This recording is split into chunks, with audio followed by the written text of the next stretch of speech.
प्रदीप जी के साथ साथ एक एक कार्यकर्ता जिसने तेलंगाना की इस पुण्य भूमि को, लोकतंत्र को सशक्त करते हुए टीआरएस के कुशासन के खिलाफ आवाज उठाते हुए जिन जिन कार्यकर्ताओं ने इस यात्रा को संपन्न करवाने में अपना योगदान दिया, उस एक एक कार्यकर्ता के चरणों में हमारा नेतृत्व शीश झुकाता है, आपका वंदन एवं अभिनंदन करता है।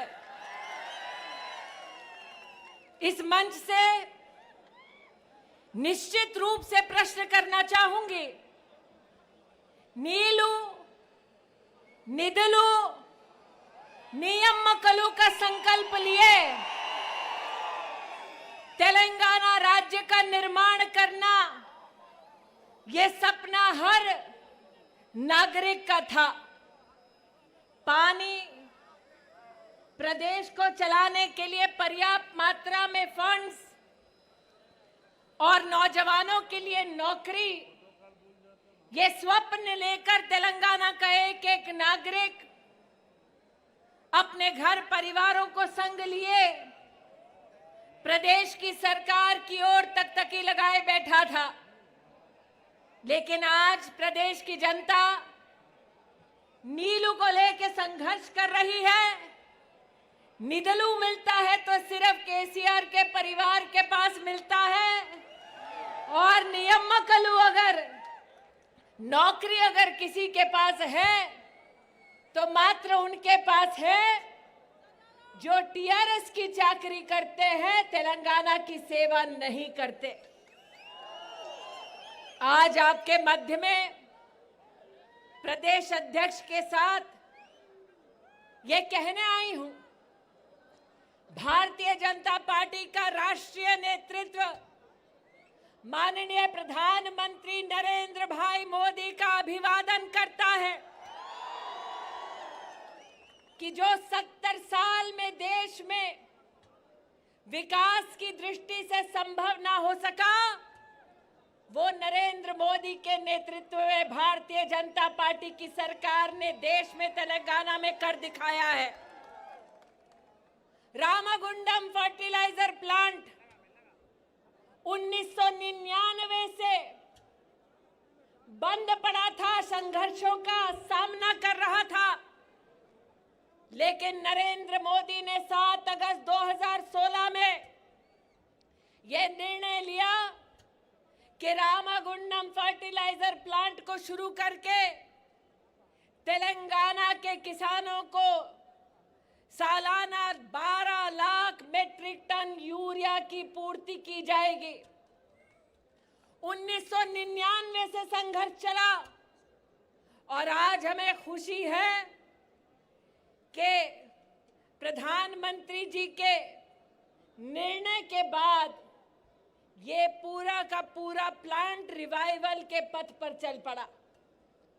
आज ये कहने में हमको गर्व है कि भारतीय जनता पार्टी के एक एक कार्यकर्ता ने, जब कोविड की महामारी ने देश पर, तेलंगाना पर दस्तक दी, तो जनता के मध्य में उतरकर जन जन के मध्य में सेवा का कार्य किया, सेवा का संकल्प लिया। नरेंद्र मोदी ने यह संकल्प लिया कि एक भी हिंदुस्तान का नागरिक भूखे पेट रात को नहीं सोएगा, और नरेंद्र मोदी ने देश में 80 करोड़ हमारे नागरिकों को 14 महीने मुफ्त का राशन उपलब्ध करा कर दिया। एक तरफ नरेंद्र मोदी जी की सरकार ने 14 महीने गरीब जनता को राशन भिजवाने का काम किया, और दूसरी ओर भ्रष्ट टीआरएस पार्टी के नेतृत्व ने मात्र अपने परिजनों का पेट भरने का काम किया। इसलिए आज केसीआर जी से पूछना चाहती हूं कि आपने चुनाव में तेलंगाना के नौजवानों को ये वचन दिया था कि आप उनको बेरोजगारी भत्ता देंगे, हर महीने बेरोजगारी भत्ता के तहत 3016 रुपए टीआरएस ने अपने मैनिफेस्टो में तेलंगाना के नौजवानों को वादा दिया था। 20 महीना हो गया, अब तक तेलंगाना के नौजवानों को मंथली स्टाइपेंड बेरोजगारी भत्ता नहीं मिला। यहां जितने नौजवान उपस्थित हैं उनसे पूछना चाहती हूं, तेलंगाना के नौजवानों को 3000 रुपए का टीआरएस का मंथली स्टाइपेंड मिला? मिला? मिला? नहीं मिला। एक वादा दिया था टीआरएस ने कि वो तेलंगाना में लिबरेशन डे मनाएंगे। आज आपसे पूछना चाहती हूं, यहां इस पुण्य भूमि को समर्पित जितने हमारे नौजवान हैं, टीआरएस के राज में क्या तेलंगाना में लिबरेशन डे मनाया गया? मनाया? नहीं मनाया। क्यों नहीं मनाया? क्योंकि टीआरएस को जनता से डर नहीं लगता, डर लगता है तो एमआईएम से डर लगता है। इसलिए आज जब हमारा नेतृत्व मेरे साथ उपस्थित है, चाहे वो डॉक्टर लक्ष्मण हो, चाहे वो बंडी संजय हो, चाहे वो राजा सिंह हो, हमने बार बार कहा कि तेलंगाना के संघर्ष में जिन लोगों ने अपनी जान गंवाई, उनके सम्मान में आपको लिबरेशन डे मनाना चाहिए। लेकिन टीआरएस नहीं मनाता, क्योंकि एमआईएम कहता है स्टीयरिंग उनके हाथ में है। वो क्या कहते हैं पंडित जी तेलुगु में? टीआरएस कारलू स्टीयरिंग मात्रम एमआईएम చేతిలో ఉంది। स्टीयरिंग व्हील अगर गाड़ी की किसी और के हाथ में है, गाड़ी में बैठने वाले केवल अगर टीआरएस के परिवार के लोग हैं, तो जनता विकास की यात्रा कैसे करेगी? आज ये प्रश्न आपके बीच में पूछने आई हूं। भारतीय जनता पार्टी के कार्यकर्ताओं का ये गौरव है कि टीआरएस ने अपने मैनिफेस्टो में कहा था गरीब को घर बना कर देंगे। टीआरएस तेलंगाना में गरीब को घर बना कर दे नहीं पाई, लेकिन नरेंद्र मोदी ने देश में 2 करोड़ गरीबों को प्रधानमंत्री आवास योजना देकर घर बना कर दिया। टीआरएस ने कहा था दलित भाइयों को जमीन का पट्टा देगी। टीआरएस दलित भाइयों को जमीन नहीं दिला पाई, लेकिन नरेंद्र मोदी ने स्वामित्व योजना के माध्यम से गरीब को उसके प्रॉपर्टी का कार्ड निश्चित रूप से दिलाया है। टीआरएस ने दलित भाइयों को, ट्राइबल बहनों को कहा था कि उनका विकास होगा, लेकिन हो न पाया। लेकिन नरेंद्र मोदी ने देश भर के दलित और ट्राइबल भाइयों और बहनों को स्टैंड अप इंडिया योजना के माध्यम से 1,14,000 दलित भाई बहन, ट्राइबल भाई बहनों को 25,000 करोड़ रुपया अगर किसी ने दिया तो वो नरेंद्र मोदी ने दिया। आज आपके मध्य में आई हूं, ये कहते हुए मुझे गर्व है कि जब भारतीय जनता पार्टी की सरकार केंद्र में बनी, तो जो करीमनगर के सांसद हैं, उनकी चिंता ये थी कि दीदी तेलंगाना में कॉटन का प्रिक्योरमेंट कांग्रेस की सरकार नहीं करती थी। आज हमारा गौरव है कि नरेंद्र मोदी के नेतृत्व में कांग्रेस की सरकार ने तो जो काम ना किया, वो भारतीय जनता पार्टी की सरकार ने तेलंगाना में किया। 17,000 करोड़ के कॉटन की खरीदारी अगर किसी ने की, तो तेलंगाना में भारतीय जनता पार्टी की सरकार ने किसानों के हित में कॉटन की एमएसपी की खरीदारी की।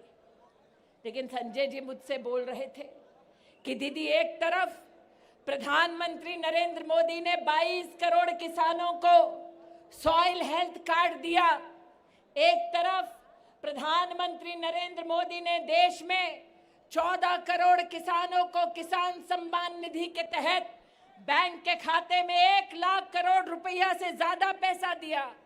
एक तरफ 10 करोड़ 40 लाख किसान देश में प्रधानमंत्री की फसल बीमा योजना का लाभ उठा रहे हैं और दूसरी ओर तेलंगाना की प्रदेश सरकार को कोट फटकार लगा रहे हैं कि मोदी अगर देश में फसल बीमा योजना का लाभ किसानों को दे सकता है तो तेलंगाना की सरकार तेलंगाना के कृषियों को क्यों फसल बीमा की सहायता और सहयोग नहीं दे सकता।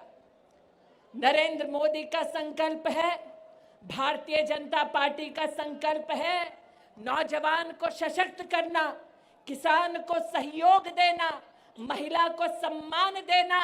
इसलिए आज हर घर में महिला के पास स्वच्छ ईंधन है, आज हर गरीब के पास आयुष्मान भारत के चलते 5 लाख रुपए का मेडिकल कवच है। आज बेटी बचाओ बेटी पढ़ाओ के माध्यम से देश के 700 जिले में वन स्टॉप क्राइसिस सेंटर अगर किसी ने अल्प समय में चलाकर दिखाया तो उस नेता का नाम है नरेंद्र दामोदर दास। नरेंद्र दामोदर दास, नरेंद्र दामोदर दास। एक तरफ मोदी है, भारतीय जनता पार्टी है और दूसरी ओर तेलंगाना की समृद्ध और पुण्य धरती पर एक ऐसा नेतृत्व प्रदेश की सरकार के माध्यम से विराजमान है जो कभी सेक्रेटेरिएट की बिल्डिंग तोड़ते हैं, कभी अपने लिए नया घर जोड़ते हैं, लेकिन गरीब नौजवान किसान और महिला की चिंता नहीं करते। बंडी संजय जी, महाभारत में भी एक संजय था जो देखता था कि धर्म और धर्म के बीच में किस प्रकार से जंग लड़ी जा रही है और धर्म के पक्ष में उस संजय ने हमेशा अपनी बात रखी। ये संजय आज राजनीति की पृष्ठभूमि में मानसिक और अपने सामाजिक दायित्व का जनता और गरीब के प्रति अपनी जिम्मेदारी का निर्वाह करते धर्म के पक्ष की जीत कराने के लिए समर्पित है। हमारे इस नेतृत्व को जनता का आशीर्वाद मिले। आज जनता के चरणों में शीश झुकाकर मैं यही प्रभु से आशीर्वाद मांगती हूं कि जितने तेलंगाना के सपने अधूरे हैं उन अधूरों सपनों को साकार करने की ताकत भारतीय जनता पार्टी के इस नेतृत्व में है। आप अपना आशीर्वाद देंगे, तेलंगाना के नागरिक का एक एक सपना हम साकार करेंगे, क्योंकि तेलंगाना में वर्तमान में एक ऐसी सरकार है जिसकी गाड़ी कहीं और जा रही है, स्टीयरिंग व्हील कहीं और रवाना है। बस इतना कहना चाहती हूँ कि विकास के पथ पे अगर संग मिलकर चलना है तो कमल के फूल के साथ जाना है। कमल के साथ आपका विकास का जो संबंध है, विकास की जो यात्रा है, वो राष्ट्र निर्माण में अपने लिए एक नई प्रतिबद्धता का प्रमाण दे।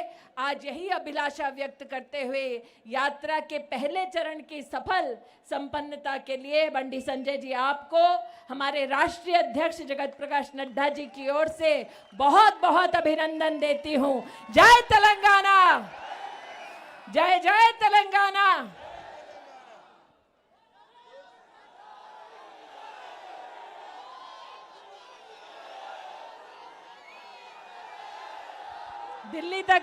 दिल्ली तक जाना चाहिए, आवाज जाना चाहिए ना?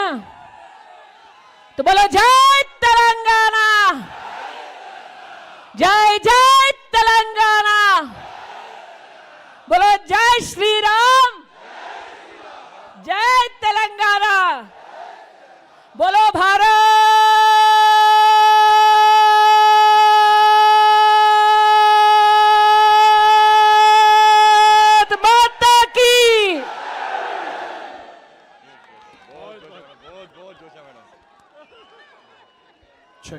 जा रहे हैं आप?